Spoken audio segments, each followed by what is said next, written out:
With Chhaya ma'am ಚಾನಲ್ಗೆ ಆತ್ಮೀಯ ಸ್ವಾಗತ. ಇವತ್ತಿನ ಸೆಷನ್ ಅಲ್ಲಿ ನಾವು ಶೈಕ್ಷಣಿಕ ಮನೋವಿಜ್ಞಾನಕ್ಕೆ ಸಂಬಂಧಪಟ್ಟಂತೆ ಆ ಶೈಕ್ಷಣಿಕ ಮನೋವಿಜ್ಞಾನದಲ್ಲಿ ಬರ್ತಕ್ಕಂಥ ವಿಧಾನಗಳ ಬಗ್ಗೆ ನಾವು ಇವತ್ತು ಸವಿವರವಾಗಿ ಅಧ್ಯಯನವನ್ನ ಮಾಡೋಣ.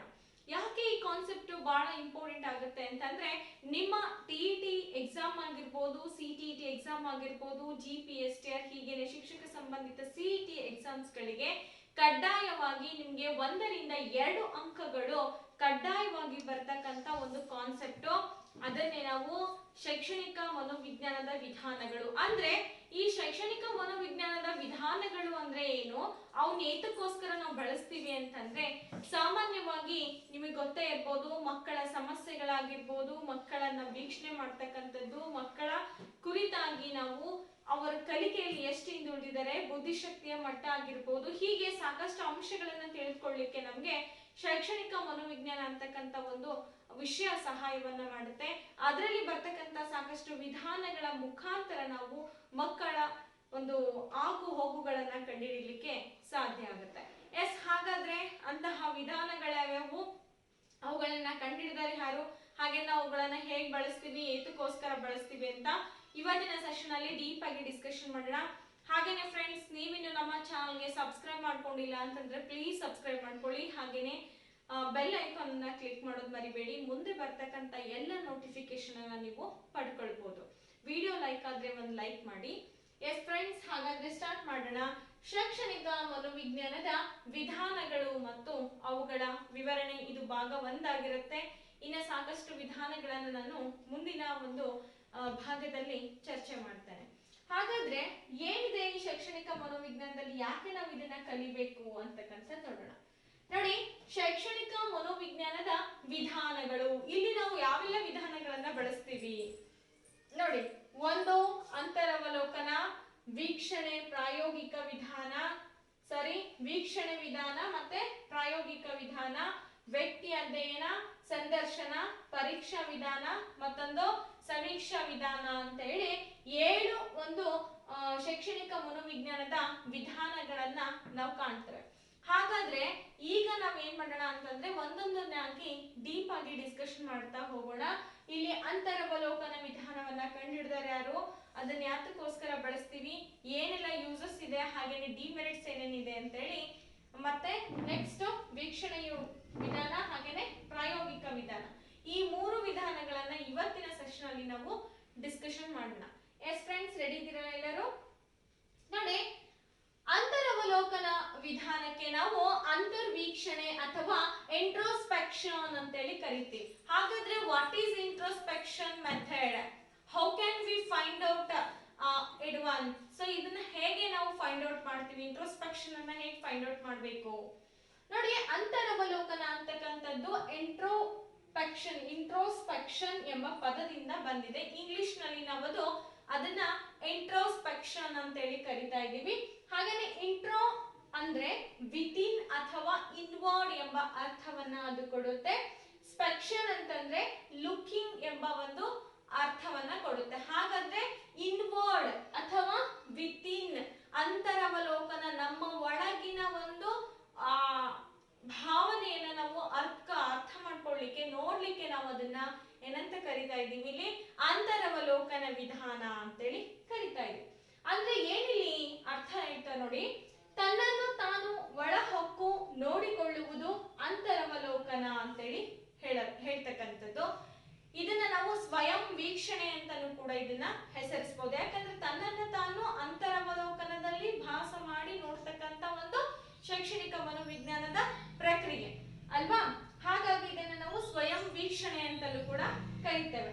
ಇನ್ನ ಈ ವಿಧಾನವನ್ನ ಎಡ್ವರ್ಡ್ ಬ್ರಾಡ್ಫೋರ್ಡ್ ಟಿಶ್ನರ್ ಅವರು ಕಂಡುಹಿಡಿತಾರೆ. AB ಟಿಶ್ನರ್ ಅಂತಾನು ಕೂಡ ಇವರನ್ನ ನಾವು ಕರಿತೇವೆ. ನೆನ್ಪಿಟ್ಕೊಳ್ರಿ, ಅಂತರವಲೋಕನ ವಿಧಾನವನ್ನ ಕಂಡುಹಿಡಿದಂತಹ ಶ್ರೇಷ್ಠ ಮನೋವಿಜ್ಞಾನಿ ಯಾರು ಅಂತಂದ್ರೆ AB ಟಿಶ್ನರ್ ಅವರು. ಎಸ್ ಓಕೆ, ಈತ ಬ್ರಿಟಿಷ್ ವಿಜ್ಞಾನಿ ಆಗಿರ್ತಾನೆ. ಸೊ ತುಂಬಾ ಯೂಸ್ಫುಲ್ ಅಂತ ಹೇಳಿ ಹೇಳ್ಬೋದು ಅಂತರವಲೋಕನ ವಿಧಾನ. ನಮ್ಮ ಶೈಕ್ಷಣಿಕ ಒಂದು ಟೆಸ್ಟ್ ಗಳಲ್ಲಿ ಇದನ್ನ ನಾವು ಬಳಸ್ಕೊಳ್ತೀವಿ. ಇನ್ನ ಮುಂದಿನದಾಗಿ ಅಧ್ಯಯನ ಮಾಡೋದಾದ್ರೆ ಇದರ ಗುಣಗಳು ಏನೇನಿದೆ, ಇದರಿಂದ ಏನೇನೆಲ್ಲ ಯೂಸಸ್ ಆಗುತ್ತೆ ಅಂತರವಲೋಕನದ ಗುಣಗಳು. ನೋಡಿ, ವ್ಯಕ್ತಿ ತನ್ನ ಆಂತರಿಕ ಭಾವನೆಗಳನ್ನ ಅಧ್ಯಯನ ಮಾಡ್ತಕ್ಕಂತ ಏಕೈಕ ವಿಧಾನ ಅಂತಂದ್ರೆ ಅದೇ ಅಂತರವಲೋಕನ ವಿಧಾನ. ಅಂದ್ರೆ ತನ್ನ ಆಂತರ್ಯದಲ್ಲಿ ಏನೇನೆಲ್ಲ ಇದೆ, ಸೊ ನಾನು ಹೇಗ್ ನಡ್ಕೊಳ್ಬೇಕು, ಹೇಗಿರ್ಬೇಕು, ಸ್ವಯಂ ಅರಿವನ್ನ ಅಥವಾ ಸ್ವಯಂ ಅವಲೋಕನವನ್ನ ಮಾಡ್ಕೊಳ್ತಾ ಹೋಗ್ತಾನೆ. ಅದನ್ನೇ ನಾವು ಅಂತರವಲೋಕನ ವಿಧಾನ ಅಂತೇಳಿ ಕರಿತೇವೆ. ಇನ್ನು ಎರಡನೇದಾಗಿ ಮಿತ ವ್ಯಯಕರ ವಿಧಾನ. ಇದು ತುಂಬಾನೇ ಬ್ರಾಡ್ ಆಗಿ ನೀವೇನ್ ಮಾಡೋ ಹಾಗಿಲ್ಲ. ಸೊ ಹಾಗೇನೆ ಫ್ರೆಂಡ್ಸ್, ಈ ವಿಧಾನ ಏನಿದೆ ಅಲ್ಲ, ಇದೊಂದು ಮಿತವ್ಯಯಕರ ವಿಧಾನ ಅಂತ ಹೇಳಿದ್ವಿ. ಹಾಗಾದ್ರೆ ಹೆಂಗೆ ಮಿತವ್ಯಯ ವಿಧಾನ ಅಂತಂದ್ರೆ, ನಾವು ಇದನ್ನ ಮಾಡ್ಲಿಕ್ಕೆ ಬೇರೆ ಪರಿಕರಗಳನ್ನಾಗ್ಲಿ ಅಥವಾ ಇನ್ನೊಬ್ರು ಸಹಾಯವನ್ನಾಗ್ಲಿ ಪಡ್ಕೊಳ್ತಕ್ಕಂಥ ವಿಧಾನ ಅಲ್ಲ. ಇದು ಅಂತರವಲೋಕನ ವಿಧಾನ ಅಂತಂದ್ರೆ ನಮ್ಮ ಅಂತರದಲ್ಲಿ ಆಗ್ತಕ್ಕಂಥ ವಿಚಾರಗಳನ್ನ ನಾವು ಅವಲೋಕನ ಮಾಡ್ತಕ್ಕಂಥ ಒಂದು ಪದ್ಧತಿಯನ್ನೇ ಅಂತರವಲೋಕನ ಅಥವಾ ಅಂತರ್ವೀಕ್ಷಣೆ ವಿಧಾನ ಅಂತ ಹೇಳಿ ಕರಿತೀವಿ. ಇನ್ನ ಇದಕ್ಕೆ ಯಾವುದೇ ಉಪಕರಣಗಳ ಅವಶ್ಯಕತೆ ಇಲ್ಲ. ಸೊ ನಾವು ಆ ಸ್ಕೋಪು ಈ ಸ್ಕೋಪು ಅದು ಇದು ಟೆಸ್ಟ್ ಮಾಡ್ಲಿಕ್ಕೋಸ್ಕರ ನೂರಾರು ಒಂದು ಪರೀಕ್ಷೆಗಳನ್ನ ಕೈಗೊಳ್ತೀವಲ್ಲ, ಅಂತಹ ಒಂದು ಪರೀಕ್ಷೆ ಇದು ಅಲ್ಲ. ತಮ್ಮನ್ನ ತಾವು ಪರೀಕ್ಷೆ ಮಾಡ್ಕೊಳ್ತಕ್ಕಂತ ಒಂದು ವಿಧಾನ. ಇನ್ನ ಶಿಕ್ಷಕ ತನ್ನ ಬೋಧನೆಯಲ್ಲಿನ ಸಫಲತೆ ಹಾಗೂ ವಿಫಲತೆಗಳನ್ನ ವಿಶ್ಲೇಷಿಸಿ ಸ್ವಮೌಲ್ಯಮಾಪನ ಮಾಡ್ಕೊಳ್ಳಿಕ್ಕೆ ನೆರವಾಗುತ್ತೆ. ಈಗ ಫಾರ್ ಎಕ್ಸಾಂಪಲ್, ನಾನು ಎಷ್ಟು ಮಟ್ಟಿಗೆ ಟೀಚ್ ಮಾಡಿದೆ, ನಾವು ಟೀಚ್ ಮಾಡಿದ ಮಕ್ಳಿಗೆ ಅರ್ಥ ಆಯ್ತಾ, ಅಥವಾ ಅವು ಮಕ್ಳಿಗೆ ಏನಾರ ತೊಂದರೆನ ಎದುರಿಸ್ತಾ ಇದಾವ, ಏನ್ ಸಮಸ್ಯೆ ಆಯ್ತಲ್ಲಿ ಅಂತಕ್ಕಂಥದ್ದನ್ನ ನಾವು ಅರ್ಥ ಮಾಡ್ಕೊಂಡು ಕಲಿತಕ್ಕಂಥದ್ದನ್ನೇ ನಾವಿಲ್ಲಿ ಏನಂತ ಕರಿತೀವಿ, ಅಂತರವಲೋಕನ. ಇಲ್ಲಿ ಟೀಚರ್ ಆದ್ರೂ ಕೂಡ ಅಂತರವಲೋಕನ ವಿಧಾನವನ್ನ ಬಳಸಬಹುದು, ವಿದ್ಯಾರ್ಥಿಯು ಕೂಡ ಅಂತರವಲೋಕನ ವಿಧಾನವನ್ನ ಬಳಸಬಹುದು. ಇವೆಲ್ಲವೂ ಏನಪ್ಪಾ ಅಂತಂದ್ರೆ ಅಂತರವಲೋಕನದಿಂದ ಆಗ್ತಕ್ಕಂಥ ಮೆರಿಟ್ಸ್ ಅಂತೇಳಿ ಹೇಳ್ಬೋದು. ಇನ್ನು ಸಾಕಷ್ಟು ನಾವು ಇದರಿಂದ ಉಪಯೋಗಗಳನ್ನ ಪಡ್ಕೊಳ್ಬಹುದು. ಓಕೆ, ಇದಾದ ನಂತರ ಇದರ ಒಂದು ಡಿಮೆರಿಟ್ಸ್ ಏನು, ಅಂತರವಲೋಕನದ ಮಿತಿಗಳು ಅಂದ್ರೆ ಲಿಮಿಟ್ಸ್ ಆಫ್ ಇಂಟ್ರೋಸ್ಪೆಕ್ಷನ್ ಮೆಥಡ್ ಅಂತೇಳಿ ಹೇಳ್ತೀವಿ. ಹಾಗಾದ್ರೆ ಈ ಅಂತರವಲೋಕನ ವಿಧಾನದ ಮಿತಿಗಳೆಲ್ಲ ಏನೇನಿದಾವೆ? ವೀಕ್ಷಕ ಮತ್ತು ವೀಕ್ಷಣೆಗೊಳಪಡುವಂತಹ ವ್ಯಕ್ತಿ ಒಬ್ಬನೇ ಆಗಿರೋದ್ರಿಂದ ಈ ವಿಧಾನದಿಂದ ಲಭಿಸ್ತಕ್ಕಂತ ಮಾಹಿತಿ ಏನಾಗಿದೆ, ವಿಶ್ವಸನೀಯತೆ ನಿರ್ಧರಿಸಲು ಸಾಧ್ಯವಿಲ್ಲ. ಯಾಕಂದ್ರೆ ನಿಮ್ಮನ್ನ ನೀವಿಲ್ಲಿ ಅಂತರವಲೋಕನ ಮಾಡ್ತೀರಿ, ಅಥವಾ ನೀವ್ ಹೆಂಗಿದ್ದೀರಾ, ನೀವ್ ಏನ್ ಮಾಡ್ತೀರಾ, ನೀವು ಮಾಡಿದ ಸರಿನಾ ತಪ್ಪಾ ಅಂತೇಳಿ ಇನ್ನೊಬ್ರು ಇಲ್ಲಿ ಯಾರು ಜಡ್ಜ್ ಇರಲ್ಲ, ಅಥವಾ ಅವರು ನಿಮ್ಮನ್ನ ಅಲ್ಲಿ ತೀರ್ಮಾನಕ್ಕೆ ಒಳಪಡಿಸಲ್ಲ. ಬದಲಾಗಿ ಅಂತರವಲೋಕನ ವಿಧಾನ ಅಂತಂದ್ರೆ ನಿಮ್ಮನ್ನ ನೀವು ಟೆಸ್ಟ್ ಮಾಡ್ಕೊಳ್ಳೋ ರೀತಿ ಇರೋದ್ರಿಂದ ಇಲ್ಲಿ ನೀವು ಎಷ್ಟರ ಮಟ್ಟಿಗೆ ನಿಮ್ಮನ್ನ ವಿಮರ್ಶೆ ಮಾಡ್ಕೊಂಡಿದ್ದೀರಾ, ನಿಮ್ಮನ್ನ ಎಷ್ಟರ ಮಟ್ಟಿಗೆ ನೀವು ಅಳತೆ ಮಾಡ್ಕೊಂಡಿದ್ದೀರಾ ಅಂತಕ್ಕಂಥದ್ದು ಇಂಪಾರ್ಟೆಂಟ್ ಆಗುತ್ತೆ. ಹಂಗಾಗಿ ನಿಮಗೆ ನೀವು ಮಾಡ್ಕೊಳ್ಳೋದ್ರಿಂದ ಅದು ವಿಶ್ವಸನೀಯತೆ ಹೌದಾ ಅಲ್ವಾ ಅಂತಕ್ಕಂಥ ಒಂದು ಮಾಹಿತಿನ ಗುರುತಿಸ್ಲಿಕ್ಕೆ ಕಷ್ಟ ಆಗುತ್ತೆ.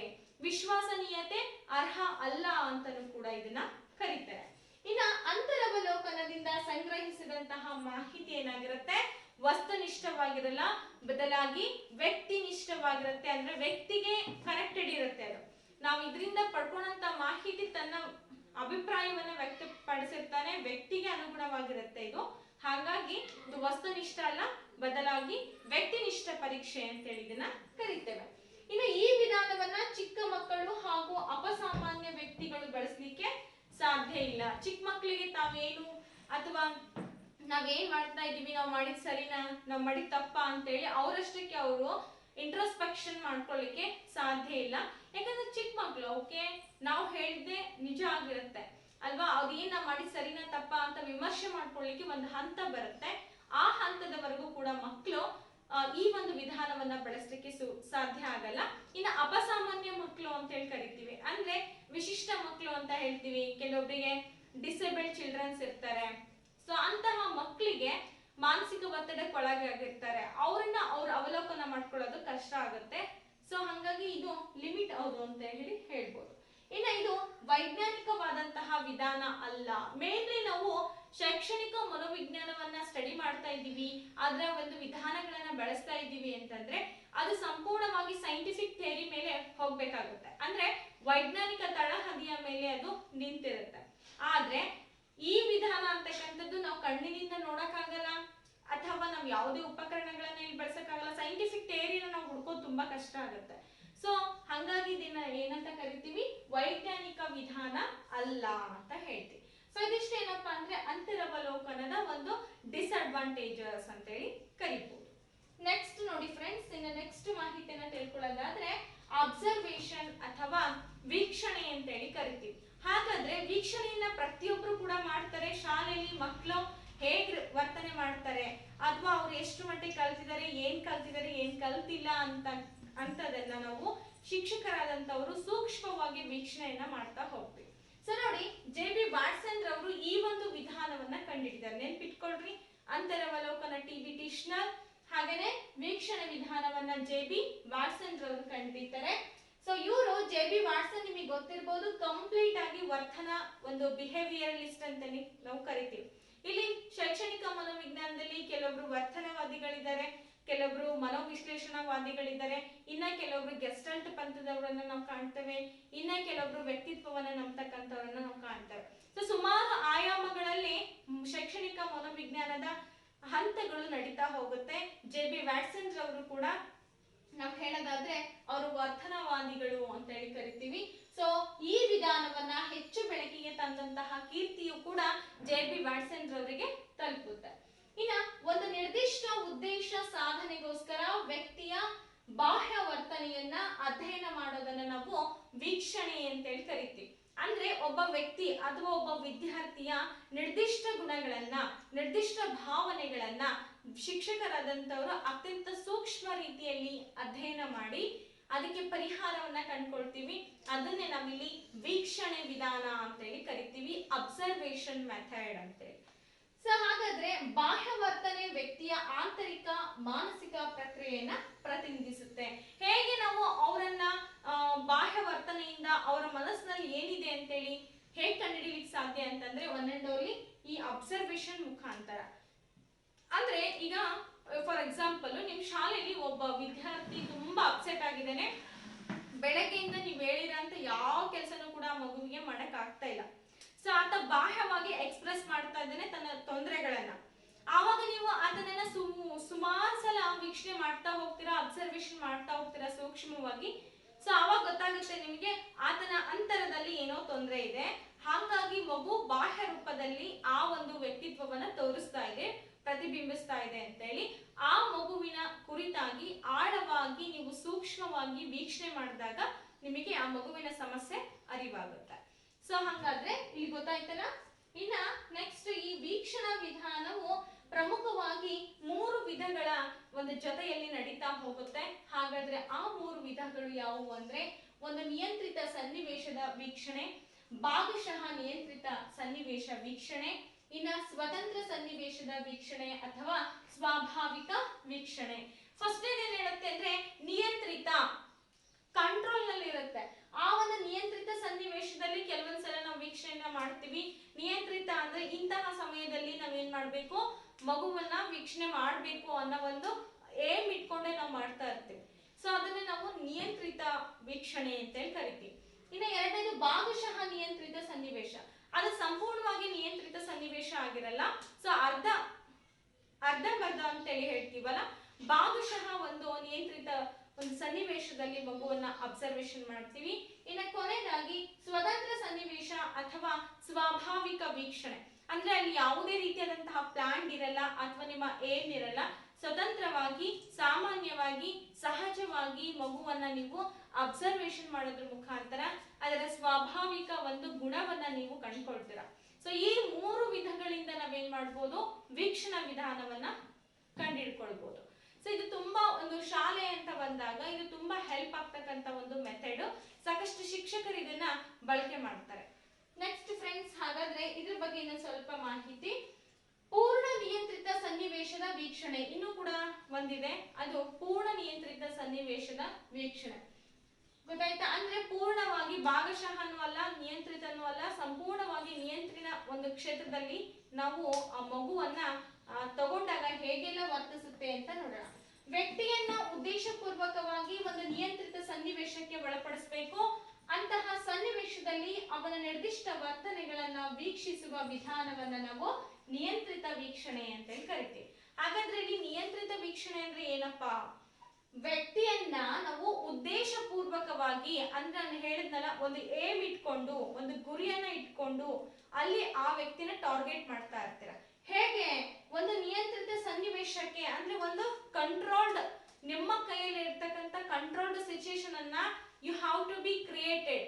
ನೀವು ಅದನ್ನ ಕ್ರಿಯೇಟ್ ಮಾಡಿಬಿಟ್ಟು ಅಂತಹ ಸನ್ನಿವೇಶದಲ್ಲಿ ಅವನ ನಿರ್ದಿಷ್ಟ ವರ್ತನೆಗಳನ್ನ, ಆ ವಿದ್ಯಾರ್ಥಿಯಲ್ಲಿರುವ ಅಥವಾ ಆ ವ್ಯಕ್ತಿಯಲ್ಲಿರ್ತಕ್ಕಂಥ ನಿರ್ದಿಷ್ಟ ವರ್ತನೆಗಳನ್ನ ವೀಕ್ಷಿಸ್ತಾ ಹೋಗ್ತೀರಾ. ಅದನ್ನೇ ನಾವು ಈ ನಿಯಂತ್ರಿತ ವೀಕ್ಷಣಾ ವಿಧಾನ ಅಂತೇಳಿ ಕರೀತೇವೆ. ಓಕೆ, ಇಂತಹ ವೀಕ್ಷಣೆಯನ್ನ ಪ್ರಯೋಗಶಾಲಾ ಸನ್ನಿವೇಶಗಳಲ್ಲಿ ಮಾತ್ರ ಮಾಡ್ಲಿಕ್ಕೆ ಸಾಧ್ಯ. ಹೇಗ್ ಮಾಡ್ತೀರಾ ಪ್ರಯೋಗಶಾಲೆಯನ್ನ? ನಿಮ್ಗೆ ಗೊತ್ತಿರ್ಬೋದು, ವಿಜ್ಞಾನವನ್ನ ಬೋಧನೆ ಮಾಡೋಂಥ ಸಂದರ್ಭದಲ್ಲಿ ಪ್ರಯೋಗಶಾಲೆಗೆ ಕರ್ಕೊಂಡು ಹೋಗಿರ್ತೀವಿ. ಅಲ್ಲಿ ಮಕ್ಳು ಏನ್ ಮಾಡ್ತವೆ, ಏನ್ ಮಾಡಲ್ಲ, ಅಲ್ಲಿ ನೀವೇ ಒಂದು ಸಿಚುಯೇಷನ್ ಅನ್ನು ಒದಗಿಸ್ಕೊಟ್ಟಿರ್ತೀರ. ಸೊ ಏನ್ ಮಾಡ್ತಾರೆ ಏನಿಲ್ಲ ಅಂತ ನೀವು ನೇರವಾಗಿ ನಿಯಂತ್ರಿತ ಸನ್ನಿವೇಶದಲ್ಲಿ ಮಗುವನ್ನ ನೀವು ವೀಕ್ಷಣೆ ಮಾಡ್ಬೋದು. ಇನ್ನ ನೆಕ್ಸ್ಟ್ ನೋಡ್ರಿ, ಭಾಗಶಃ ನಿಯಂತ್ರಿತ ಸನ್ನಿವೇಶದ ವೀಕ್ಷಣೆ ಅಥವಾ ಸಹಭಾಗಿತ್ವ ವೀಕ್ಷಣೆ ಅಂತೇಳಿ ಕರಿತೀವಿ. ಹೀಗಂದ್ರೆ ಏನು? ಈ ರೀತಿಯ ವೀಕ್ಷಣೆಯಲ್ಲಿ ವೀಕ್ಷಕ ವೀಕ್ಷಣೆಗೆ ಒಳಪಡುವಂತಹ ಗುಂಪಿನ ಒಂದು ಭಾಗವಾಗಿ ಪಾಲ್ಗೊಳ್ತಾನೆ. ಗುಂಪಿನ ಮಕ್ಕಳೊಂದಿಗೆ ಉತ್ತಮ ಬಾಂಧವ್ಯವನ್ನ ಬೆಳೆಸ್ಕೊಳ್ಳಿಕ್ಕೆ ಈ ತಂತ್ರವನ್ನ ಬಳಸ್ತಾನೆ. ಅವರ ಜೊತೆಗಿದ್ದೇ ಅವರಿಗೆ ಅರಿವಿಲ್ಲದಂತೆಯೇ ಅವರ ವರ್ತನೆಯನ್ನ ವೀಕ್ಷಿಸ್ತಾರೆ. ಸಾಮಾನ್ಯವಾಗಿ ಶಿಕ್ಷಕರು ಏನ್ ಮಾಡ್ತಾರಪ್ಪ ಅಂತಂದ್ರೆ, ಕೆಲವೊಬ್ರು ಇಲ್ಲಿ ಉದಾಹರಣೆ ಇದೆ ನೋಡಿ, ಒಬ್ಬ ದೈಹಿಕ ಶಿಕ್ಷಕ ಏನ್ ಮಾಡ್ತಾನೆ ಅಂದ್ರೆ ತನ್ನ ಶಾಲೆಗೆ ಬಂದು ಒಂದು ವಾಲಿಬಾಲ್ ತಂಡವನ್ನ ಆಯ್ಕೆ ಮಾಡುವಂತ ಸಂದರ್ಭದಲ್ಲಿ ಆತ ಅವರೊಂದಿಗೆ ಕೆಲವು ದಿನಗಳ ಕಾಲ ಆಟ ಆಡ್ತಾನೆ. ಸೊ ಅಲ್ಲಿ ಸಹಭಾಗಿತ್ವ ಆಗ್ತಾನೆ. ಸೊ ಆದಂತ ಸಂದರ್ಭದಲ್ಲಿ ಅವರ ಆಟವನ್ನ ವೀಕ್ಷಿಸ್ತಾ ಹೋಗ್ತಾನೆ. ಅವರಲ್ಲಿ ಒಬ್ಬನಾಗ್ತಾನೆ. ಒಬ್ಬನಾದ್ಮೇಲೆ ಅವರು ಹೇಗೆಲ್ಲ ಆಟ ಆಡ್ತಾರೆ ಅಂತ ಸೂಕ್ಷ್ಮವಾಗಿ ವೀಕ್ಷಣೆಯನ್ನ ಮಾಡ್ತಾರೆ. ಕೆಲವು ದಿನಗಳ ನಂತರ ಅವರ ವೀಕ್ಷಣೆಯ ಆಧಾರದ ಮೇಲೆ ಒಂದು ತಂಡವನ್ನ ಆಯ್ಕೆ ಮಾಡ್ಕೊಳ್ತಾನೆ. ಇದನ್ನೇ ನಾವು ಭಾಗಶಃ ವೀಕ್ಷಣಾ ತಂತ್ರ ಅಥವಾ ಭಾಗಶಃ ನಿಯಂತ್ರಿತ ಸನ್ನಿವೇಶ ತಂತ್ರ ಅಂತ ಹೇಳಿ ಕರಿತೀವಿ. ಈಗ ಫಾರ್ ಎಕ್ಸಾಂಪಲ್ ಇನ್ನೊಂದು ಗುಂಪನ್ನ ತಗೋಣ. ಈಗ ನಾವು ಚರ್ಚಾ ಸ್ಪರ್ಧೆಗೆ ಒಂದು ಗುಂಪನ್ನ ಏರ್ಪಡಿಸಬೇಕಾಗಿತ್ತು. ಸೊ ಅಥವಾ ಇನ್ನೊಂದು ಯಾವುದೋ ಸ್ಪರ್ಧೆಗೆ ಖೋಖೋ ಆಟಕ್ಕೆ ಒಂದು ಗುಂಪನ್ನ ರಚಿಸಬೇಕಾಗಿತ್ತು. ಅದ್ರ ಜೊತೆಗೆ ಆ ಟೀಮ್ ನ ಜೊತೆಗೆ ನಾವು ದೈಹಿಕ ಶಿಕ್ಷಕರು ಕೂಡ ನಾವು ಸೇರ್ಕೊಳ್ತೀವಿ. ಸೇರ್ಕೊಂಡು ಸುಮಾರು 1 ವಾರಗಳ ಕಾಲ ಅವರಿಗೆ ಟ್ರೈನಿಂಗ್ ಕೊಟ್ಕೊಳ್ತಾ ನಾವು ಸಹಭಾಗಿತ್ವದಲ್ಲಿ ಬೆರೀತೀವಿ. ಅದಾದ ನಂತರ ಕೊನೆಗೆ ನಾವು ಯಾರು ಚೆನ್ನಾಗಿ ಆಟ ಆಡ್ತಾರೆ, ಯಾರು ಚೆನ್ನಾಗಿ ಆಟ ಆಡಲ್ಲ ಅಂತೇಳಿ ಆ ಒಂದು ಭಾಗಶಃ ನಿಯಂತ್ರಿತ ಸನ್ನಿವೇಶದಲ್ಲಿ ನಾವು ಅದನ್ನ ಗುರುತಿಸಬಹುದು. ಸೊ ಅದನ್ನೇ ನಾವು ಭಾಗಶಃ ನಿಯಂತ್ರಿತ ಸನ್ನಿವೇಶ ಅಂತೇಳಿ ಕರಿತೀವಿ. ಓಕೆ, ಅರ್ಥ ಆಯ್ತಲ್ವಾ? ಇನ್ನು ನೆಕ್ಸ್ಟ್ ನೋಡೋಣ, ಸ್ವತಂತ್ರ ಸನ್ನಿವೇಶದ ವೀಕ್ಷಣೆ ಅಥವಾ ಸ್ವಾಭಾವಿಕ ವೀಕ್ಷಣೆ ಅಂತೇಳಿ ಕರಿತೀವಿ. ಇದನ್ನ ಹೇಗ್ ಮಾಡ್ತೀರಾ ನೀವು ನೋಡಿ. ಸ್ವಾಭಾವಿಕ ಸನ್ನಿವೇಶಗಳಲ್ಲಿ ಮಕ್ಕಳು ಪ್ರಕಟಿಸುವಂತಹ ವರ್ತನೆಯನ್ನ, ಅಂದ್ರೆ ಸ್ವಾಭಾವಿಕ ಸನ್ನಿವೇಶದಲ್ಲಿ ಮಕ್ಕಳು ಆಸ್ ಯೂಶುವಲ್ ಆಗಿ ತಮ್ಮದೇ ಆದಂತಹ ಭಾವನೆಗಳನ್ನ ವ್ಯಕ್ತಪಡಿಸ್ತಾ ಹೋಗ್ತಾರೆ. ಅಂತ ಸಂದರ್ಭದಲ್ಲಿ ಅವರ ವರ್ತನೆಯನ್ನ ಈ ವಿಧಾನದಿಂದ ನಾವು ವೀಕ್ಷಣೆ ಮಾಡಬಹುದು. ವೀಕ್ಷಣೆಗೊಳಪಡುವವರಿಗೆ ತಮ್ಮ ವರ್ತನೆಯನ್ನ ವೀಕ್ಷಿಸುತ್ತಿದ್ದಾರೆ ಎಂದು ಇಲ್ಲಿ ತಿಳಿದಿರಲ್ಲ. ಇಲ್ಲಿ ಕೆಲವೊಂದ್ಸಲ ನಾವು ಉದ್ದೇಶಪೂರ್ವಕವಾಗಿ ವೀಕ್ಷಣೆ ಮಾಡ್ತಾ ಇರ್ತೀವಿ. ಸ್ವಾಭಾವಿಕವಾಗಿ ನಾನೇ ನನ್ ಮುಂದೆ ಮಕ್ಳಿದ್ದಾರೆ ಅಂತಂದ್ರೆ ಅವ್ರಿಗೆ ಏನು ಹೇಳಲ್ಲ, ಡೈರೆಕ್ಟ್ ಆಗಿ ಅವರು ಮಾಡ್ತಾ ಇರ್ತಾರೆ ಕೆಲಸನ. ಅಂತ ಸಂದರ್ಭದಲ್ಲಿ ನಾನು ಅವ್ರನ್ನ ವೀಕ್ಷಣೆ ಮಾಡ್ತಾ ಇರ್ತೇನೆ. ಸೊ ಅದು ಸ್ವಾಭಾವಿಕ ವೀಕ್ಷಣೆ ಎಂಬ ಒಂದು ಅರ್ಥವನ್ನ ಕೊಡುತ್ತೆ. ಶಾಲೆಯಲ್ಲಿ ಒಂದು ಮಗುವಿನ ಸಾಮಾಜೀಕರಣವನ್ನ, ಶಾಲೆಯಲ್ಲಿ ಮಗು ಹೇಗ್ ಬೆರೆಯುತ್ತೆ, ಎಲ್ಲರ ಜೊತೆ ಹೇಗಿರುತ್ತೆ, ಸಾಮಾಜೀಕರಣ ಅಂತಂದ್ರೆ ಅದರ ಫ್ರೆಂಡ್ ಜೊತೆ ಹೇಗಿರುತ್ತೆ, ಸೊ ಅದನ್ನ ನೀವು ತಿಳ್ಕೊಳ್ಬೇಕಪ್ಪ ಅಂತಂದಾಗ ಆತನ ವರ್ತನೆಯನ್ನ ಆಟದ ಮೈದಾನದಲ್ಲಿ ನೀವು ವೀಕ್ಷಣೆ ಮಾಡಬಹುದು. ಇನ್ನ ವಿರಾಮದ ವೇಳೆಯಲ್ಲಿ, ಶಿಬಿರಗಳಲ್ಲಿ, ಅನೇಕ ಕಾರ್ಯಕ್ರಮಗಳಲ್ಲಿ, ಸಾಂಸ್ಕೃತಿಕ ಕಾರ್ಯಕ್ರಮಗಳಲ್ಲಿ, ಕ್ರೀಡೆಗಳಲ್ಲಿ ಆ ಮಗುವನ್ನ ನೀವು ಸಪರೇಟ್ ಆಗಿ ಸೂಕ್ಷ್ಮವಾಗಿ ವೀಕ್ಷಿಸಬಹುದು. ಇದನ್ನೇ ನಾವು ಸ್ವಾಭಾವಿಕ ವೀಕ್ಷಣೆ ಅಂತೇಳಿ ಕರಿತೀವಿ. ಯಾವುದೇ ಒಂದು ನಿಯಂತ್ರಿತ ಸನ್ನಿವೇಶವನ್ನ ಕ್ರಿಯೇಟ್ ಮಾಡಿಲ್ಲ ಇಲ್ಲಿ, ಅಥವಾ ಭಾಗಶಃ ಸನ್ನಿವೇಶವನ್ನು ಕೂಡ ಕ್ರಿಯೇಟ್ ಮಾಡಿಲ್ಲ. ಸಂಪೂರ್ಣವಾಗಿ ನ್ಯಾಚುರಲ್ ಆಗಿ ಮಕ್ಕಳನ್ನ ನಾವು ಅಬ್ಸರ್ವೇಷನ್ ಮಾಡ್ತಕ್ಕಂಥದ್ದು. ಸಾಮಾನ್ಯವಾಗಿ ಸ್ಕೂಲ್ಗಳಲ್ಲೆಲ್ಲ ಏನಾಗ್ತದೆ ಅಂತಂದ್ರೆ ಈ ರೀತಿ ಸ್ವಾಭಾವಿಕವಾದಂತಹ ವೀಕ್ಷಣೆ ಹೆಚ್ಚಿನ ಹೆಚ್ಚು ಆಗ್ತಕ್ಕಂಥದ್ದನ್ನ ನಾವು ಕಾಣ್ತೇವೆ. ಓಕೆ ಫ್ರೆಂಡ್ಸ್, ಇನ್ನ ನೆಕ್ಸ್ಟ್ ಮುಂದಿನ ಒಂದು ಅಂಶಕ್ಕೆ ಹೋಗೋಣ. ಈ ವೀಕ್ಷಣಾ ವಿಧಾನದಿಂದ ನಾವು ಬಳಸ್ಕೊಳ್ಳೋದ್ರಿಂದ ನಮ್ಮ ಶೈಕ್ಷಣಿಕ ರಂಗದಲ್ಲಿ ಏನೆಲ್ಲ ಬದಲಾವಣೆ ಅಥವಾ ಏನೆಲ್ಲ ನಾವು ಯೂಸಸ್ ಅನ್ನ ಪಡ್ಕೊಳ್ಬಹುದು ಮೊದಲನೇದಾಗಿ ಈ ಪದ್ಧತಿ ವಸ್ತುನಿಷ್ಠವಾಗಿದ್ದು ಯಾರು ಬೇಕಾದ್ರೂ ಅಳವಡಿಸ್ಕೊಳ್ಬಹುದು. ಇದು ವ್ಯಕ್ತಿನಿಷ್ಠವಾದದ್ದಲ್ಲ, ಒಂದು ವಸ್ತುವನ್ನ ಕುರಿತಾಗಿ ನಾವು ನೋಡ್ತಕ್ಕಂಥ ದೃಷ್ಟಿಕೋನ ಇರುತ್ತೆ. ಹಾಗಾಗಿ ಯಾರು ಬೇಕಾದ್ರೂ ಈ ಒಂದು ಪದ್ಧತಿಯನ್ನ ಅಳವಡಿಕೆ ಮಾಡ್ಕೊಳ್ಬಹುದು. ಎರಡನೇದೇನಿದೆ, ವೀಕ್ಷಣಾ ವಿಧಾನವನ್ನ ಯಾವುದೇ ವಯಸ್ಸಿನ ಮಿತಿ ಇಲ್ಲದಂಗೆ ಬಳಸಬಹುದು. ಯಾಕಂದ್ರೆ ಚಿಕ್ಕ ಮಕ್ಕಳು ಕೂಡ ಏನ್ ಮಾಡ್ತಾ ಇದ್ದೇವೆ ಅಂತ ಗಮನಿಸಬಹುದು. ಅದು ತಮ್ಮಷ್ಟಕ್ಕೆ ತಾವು ಟೆಸ್ಟ್ ಮಾಡ್ಕೊಳ್ಳೋಂತ ಪರೀಕ್ಷೆ ಅಲ್ಲ, ಬದಲಾಗಿ ಇನ್ನೊಬ್ರು ಅಲ್ಲಿ ಸಾಥನ್ನ ಹೇಳ್ತಾರೆ. ಟೀಚರ್ ಆಗಿರ್ಬೋದು, ಪಾಲಕರಾಗಿರ್ಬೋದು, ನೆರೆಹೊರೆಯವರಾಗಿರ್ಬೋದು, ಯಾರು ಬೇಕಾದ್ರೂ ಆ ಚಿಕ್ಕ ಮಕ್ಕಳ ಒಂದು ವರ್ತನೆಯನ್ನ ನಾವಲ್ಲಿ ವೀಕ್ಷಣೆ ಮಾಡ್ಬೋದು. ಇನ್ನು ಮೂರನೇದಾಗಿ, ಮಕ್ಕಳಲ್ಲಿ ಕಂಡು ಬರುವ ಅಶಿಸ್ತು, ಹಠಮಾರಿತನ, ಕಲಿಕೆಯಲ್ಲಿ ಹಿಂದುಳಿದಿರುವಿಕೆ, ಅಪರಾಧ ಗುಣಗಳು, ಒಂಟಿತನ, ಇವೆಲ್ಲ ಮುಂತಾದವುಗಳನ್ನ ನಾವೇನ್ ಮಾಡ್ಬೋದಪ್ಪ ಅಂತಂದ್ರೆ ವೀಕ್ಷಣೆಯನ್ನ ಮಾಡೋದ್ರ ಮುಖಾಂತರ ಅವರಿಗೆ ಸೂಕ್ತವಾದಂತಹ ಮಾರ್ಗದರ್ಶನವನ್ನ ಉತ್ತಮವಾಗಿ ಅವರಿಗೆ ನೀಡಬಹುದು. ಏನೇನೆಲ್ಲ ತೊಂದರೆ ಇದೆ, ಕಲಿಕೆಯಲ್ಲಿ ಯಾಕೆ ಹಿಂದುಳಿತಾ ಇದ್ದಾರೆ, ಸಾಮಾಜಿಕವಾಗಿ ಇನ್ನೊಬ್ಬರ ಜೊತೆ ಯಾಕೆ ಬರೀತಾ ಇಲ್ಲ, ಕ್ರೀಡೆಯಲ್ಲಿ ಯಾಕೆ ಹಿಂದುಳಿತಾ ಇದ್ದಾರೆ, ಏನ್ ಸಮಸ್ಯೆ ಇದೆ, ಭಾವನೆಗಳನ್ನು ಯಾಕೆ ವ್ಯಕ್ತಪಡಿಸಲ್ಲ, ನೂರಾರು ಸಮಸ್ಯೆಗಳನ್ನ ನಾವು ವೀಕ್ಷಣೆ ಮುಖಾಂತರ ಗುರುತಿಸಬಹುದು. ಇನ್ನ ವ್ಯಕ್ತಿತ್ವದ ಅಳತೆಯಲ್ಲಿ ಇದು ಅತ್ಯಂತ ಸಹಕಾರಿಯಾದಂತಹ ಒಂದು ವಿಧಾನ. ವ್ಯಕ್ತಿತ್ವವನ್ನ ನಾವು ಅಳತೆ ಮಾಡಬೇಕು ಅಂತಂದ್ರೆ ಮುಖ್ಯವಾಗಿ ಈ ವಿಧಾನವನ್ನ ಬಳಸ್ಕೊಳ್ಳೋದ್ರ ಮುಖಾಂತರ ಒಂದು ವ್ಯಕ್ತಿತ್ವದ ಅಧ್ಯಯನನೂ ಕೂಡ ಇಲ್ಲಿ ಆಗುತ್ತೆ. ನೆಕ್ಸ್ಟ್ ನೋಡ್ರಿ, ಈಗ ಗುಣಗಳನ್ನ ನೋಡಾದ ನಂತರ ವೀಕ್ಷಣಾ ವಿಧಾನದ ಮಿತಿಗಳು ಅಥವಾ ವೀಕ್ಷಣಾ ವಿಧಾನದ ಅವಗುಣಗಳು ಏನೇನಿದೆ, ಡಿಮೆರಿಟ್ಸ್ ಆಫ್ ಅಬ್ಸರ್ವೇಷನ್ ಮೆಥಡ್ ಅಂತ ಹೇಳ್ತೀವಿ. ವೀಕ್ಷಕ ತನ್ನನ್ನು ವೀಕ್ಷಿಸುತ್ತಿದ್ದಾನೆ ಎಂದು ವೀಕ್ಷಣೆಗೊಳಪಟ್ಟ ವ್ಯಕ್ತಿಗೆ ತಿಳಿದ್ರೆ ಅವನ ವರ್ತನೆ ಕೃತಕವಾಗಬಹುದು. ಹೇಗೆ ಕೃತಕವಾಗುತ್ತೆ ಹೇಳಿ ನೋಡೋಣ. ನೋಡಿ, ಈಗ ನಾವು ಮಕ್ಕಳನ್ನ ಅಬ್ಸರ್ವೇಷನ್ ಮಾಡ್ತೀವಿ ಅಂತ ಮಕ್ಕಳಿಗೆ ಏನಾರ ಗೊತ್ತಾದಾಗ ಅಲ್ಲಿ ಕೃತಕವಾಗಿ ಮಕ್ಕಳು ಆಡಕ್ ಶುರು ಮಾಡ್ಬಿಡ್ತಾರೆ. ಹೆಂಗೆ, ಈಗ ನೋಡಿ, ಸಾಮಾನ್ಯವಾಗಿ ನಮ್ಮ ಮಕ್ಕಳೇ ಆಟ ಆಡ್ತಿದಾವೆ ಅನ್ಕೊಳ್ಳಿ. ನಮ್ಮ ಮಕ್ಕಳು ಆಟ ಆಡ್ತಿದಾವೆ ಅಂತಂದ್ರೆ ನಾವು ಅವ್ರನ್ನ ಗಮನಿಸ್ತಾ ಇದೀವಿ ಅಂತ ಅವ್ರಿಗೆ ಗೊತ್ತಾಗುತ್ತೆ. ಗಮನಿಸ್ತಾ ಇದೀವಿ ಅಂತ ಗೊತ್ತಾದಾಗ ಆಟ ಆಡೋದ್ ಬಿಟ್ಟು ಮತ್ತೊಂದೇನೋ ಚಟುವಟಿಕೆಯನ್ನು ಮಾಡಕ್ ಶುರು ಮಾಡ್ತಾರೆ. ಫಾರ್ ಎಕ್ಸಾಂಪಲ್, ಬುಕ್ ಹಿಡ್ಕೊಂಡು ಹೋಗಿ ಕುತ್ಕೊಂತಾರೆ, ಅದ್ರೊಳಗೆ ಮೊಬೈಲ್ ಇಟ್ಕೊಂಡು ಕೂಡ್ಬೋದು, ಹೇಳಲಿಕ್ಕಾಗಲ್ಲ. ಸೊ ಈ ಒಂದು ಚಟುವಟಿಕೆಯನ್ನು ಅವರು ಕೈಗೊಳ್ತಾರೆ. ನೆಕ್ಸ್ಟ್ ನೋಡಿ, ವೀಕ್ಷಣೆಗೋಸ್ಕರ ಏನ್ ಮಾಡ್ತಾರೆ ಅಂತಂದ್ರೆ ಸನ್ನಿವೇಶವನ್ನ ಆಯ್ಕೆ ಮಾಡಿಕೊಳ್ಳುವಲ್ಲಿ ಮತ್ತು ವ್ಯಕ್ತಿ ಅಥವಾ ಪ್ರತಿದರ್ಶನವನ್ನ ಆಯ್ಕೆ ಮಾಡಿಕೊಳ್ಳುವಲ್ಲಿ ದೋಷವಿರ್ಬೋದು. ಅಂದ್ರೆ ವೀಕ್ಷಣೆಗೋಸ್ಕರ ಸನ್ನಿವೇಶವನ್ನ ಇಲ್ಲಿ ಆಯ್ಕೆ ಮಾಡ್ಕೊಳ್ಬೇಕಾಗುತ್ತೆ, ಅದರಲ್ಲಿ ಹಲವು ದೋಷಗಳನ್ನ ಎದುರಿಸ್ತಾರೆ. ವ್ಯಕ್ತಿ ಅಥವಾ ಪ್ರತಿದರ್ಶನವನ್ನ ಆಯ್ಕೆ ಮಾಡ್ಕೊಳ್ಳೋದ್ರಲ್ಲೂ ಕೂಡ ದೋಷವನ್ನ ಎದುರಿಸಬೇಕಾಗುತ್ತೆ. ಇನ್ನು ಮೂರನೇದಾಗಿ, ವ್ಯಕ್ತಿಯ ಬಾಹ್ಯವರ್ತನೆಯ ವೀಕ್ಷಣೆ ಕೆಲವೊಂದ್ಸಲ ಏನಾಗ್ತದೆ ಅಂತಂದ್ರೆ ತಪ್ಪು ತೀರ್ಮಾನವನ್ನು ಕೂಡ ಕೈಗೊಳ್ಳುವಂತ ಪರಿಸ್ಥಿತಿ ಬರುತ್ತೆ. ಬಾಹ್ಯವಾಗಿ ನಾವು ನೋಡ್ದಂಗೆ ಆಂತರಿಕವಾಗಿ ಆ ಮಗು ಇರಲ್ಲ, ಆ ವ್ಯಕ್ತಿ ಇರಲ್ಲ, ಕೆಲವೊಂದ್ಸಲ ಸಮಸ್ಯೆಯನ್ನ ಎದುರಿಸಬೇಕಾಗತ್ತೆ. ಓಕೆ, ಹಾಗಾದ್ರೆ ಮತ್ತೆ ಮುಂದಿನ ಒಂದು ವಿಧಾನವನ್ನ ನೋಡೋಣ ಈಗ. ಹಾಗಾದ್ರೆ ಫ್ರೆಂಡ್ಸ್, ವೀಕ್ಷಣೆ ವಿಧಾನದ ಗುಣಗಳು ಮತ್ತೆ ಅವಗುಣಗಳನ್ನ ನಾವು ಅರ್ಥಕೊಂಡಾದ್ಮೇಲೆ ಇನ್ನ ವೀಕ್ಷಣಾ ಪದ್ಧತಿಯಲ್ಲಿ ಅದನ್ನ ಸುಧಾರಣೆ ಮಾಡಬೇಕು ಅಂತಂದ್ರೆ ಕೆಲವೊಂದು ಸಲಹೆಗಳನ್ನ ಶೈಕ್ಷಣಿಕ ಮನೋವಿಜ್ಞಾನದ ತಳಹದಿ ಮೇಲೆ ನಾವು ಕಂಡುಕೊಂಡಿದ್ದೀವಿ. ಸೊ ಜೆ.ಬಿ. ವ್ಯಾಟ್ಸನ್ ಅವರ ಪ್ರಕಾರನೂ ಕೂಡ ನಾವು ಅದು ಸತ್ಯ ಅಂತೇಳಿ ನಂಬೋದು. ಹಾಗಾದ್ರೆ ಅದನ್ನ ಹೇಗೆ ನಾವು ಸುಧಾರಣೆಯನ್ನ ಮಾಡ್ಕೊಳ್ಬಹುದು ನೋಡೋಣ. ಯಾಂತ್ರಿಕ ಸಾಧನಗಳ ಒಂದು ಬಳಕೆಯನ್ನ ಮಾಡೋದ್ರ ಮುಖಾಂತರ ನಾವು ಅದನ್ನ ಸಜೆಷನ್ ಆಗಿ ತಗೊಳ್ಳೋದ್ರ ಮುಖಾಂತರ ಅದನ್ನ ಸುಧಾರಣೆ ಮಾಡ್ಕೊಳ್ಬಹುದು. ಇನ್ನ ನಿರ್ದಿಷ್ಟ ಉದ್ದೇಶಗಳಿರ್ಬೇಕು. ನಾವು ಏನೇ ಒಂದು ವೀಕ್ಷಣೆ ಮಾಡ್ತಾ ಇದ್ರೆ ಅದಕ್ಕೆ ಒಂದು ಸ್ಪೆಸಿಫಿಕ್ ಮೋಟೋ ಇಟ್ಕೊಂಡು ಮಾಡೋದ್ರಿಂದ ಆ ಉದ್ದೇಶ ಫಲಿತಗೊಂಡಂಗಾಗುತ್ತೆ. ಸುಮ್ಮನೆ ನಾವು ಅಬ್ಸರ್ವೇಷನ್ ಮಾಡ್ತೀವಿ, ಟೈಮ್ ಇಲ್ಲ, ಸೊ ಸುಮ್ಮನೆ ಆ ಮಗು ಆ ರೀತಿ ಮಾಡುತ್ತೆ ಈ ರೀತಿ ಮಾಡುತ್ತೆ ಅಂತ ಹೇಳಿ ನಾವು ಒಂದ್ ವೇಳೆ ಆ ರೀತಿ ಮಾಡಕ್ ಶುರು ಮಾಡಿದ್ವಿ ಅಂತಂದ್ರೆ ಅದು ಉದ್ದೇಶ ಪೂರ್ವಕವಾಗಿ ನಾವು ಮಾಡಿದಂತದ್ದಾಗಲ್ಲ, ವೇಸ್ಟ್ ಆಗಿ ಹೋಗ್ಬಿಡುತ್ತೆ.